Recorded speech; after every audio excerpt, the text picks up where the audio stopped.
Proverbs 3:13.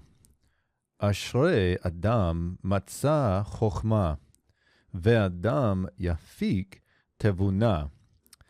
So here we begin with this word ashrei, ashrei. Now we've seen this before. This is actually the beginning of Psalm 1 as well. Blessed is the man who walks not in the counsel of the wicked, etc., etc., etc. So ashrei, this idea of blessedness. Now, I don't know that we've done anything on Psalm 1 or if we've talked about this word. I feel like we probably have, but Andrew Steinman in his Concordia commentary on this verse gives a little bit of information about ashrei that can be helpful for those of you that may not have heard this before. Here's what he says. He actually compares it to Baruch, and so the passive participle, let me write that out for those who want to see it. Baruch, the passive participle. So this would be blessed as well. And one of the ways that I kind of distinguish these is something more like a liturgical blessing for this one, and then something more like the idea of flourishing here with ashrei. And I think that's kind of the distinction that Andrew Steinman is making here. He says this: the participle Baruch can apply to God, people, or even things as blessed or praised, either in the declaration, statement, or a prayer. Baruch is generally equivalent to eulagetas, which in the New Testament applies to God as blessed, or to eulagemenas. However, ashrei is applied only to people who are blessed by grace through faith and wisdom. Moreover, ashrei is generally confined to declarative statements in Old Testament wisdom literature.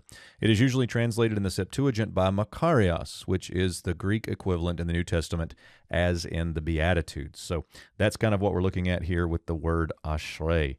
So a little bit unique. Blessed is the man. That's indeed how we would translate it, but it does have a little bit more nuance than just simply a liturgical Baruch, okay?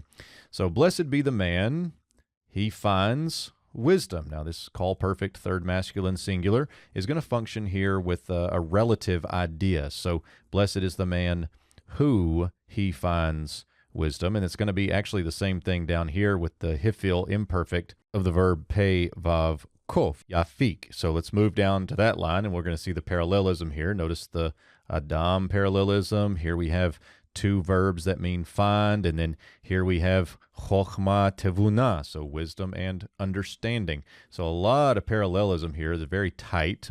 My professor would say that parallelism is complete and incomplete. This would be an example of complete parallelism because it's so tight here. So blessed is the man, and the man, again, this relative idea with this third masculine singular verb, this time in the hifil imperfect, who finds, again, this is a synonymous term with matzah, but maybe like obtain, reach, or a couple of other definitions that Halot gives to this one. So blessed is the man who finds wisdom, and the man who attains, reaches, finds understanding.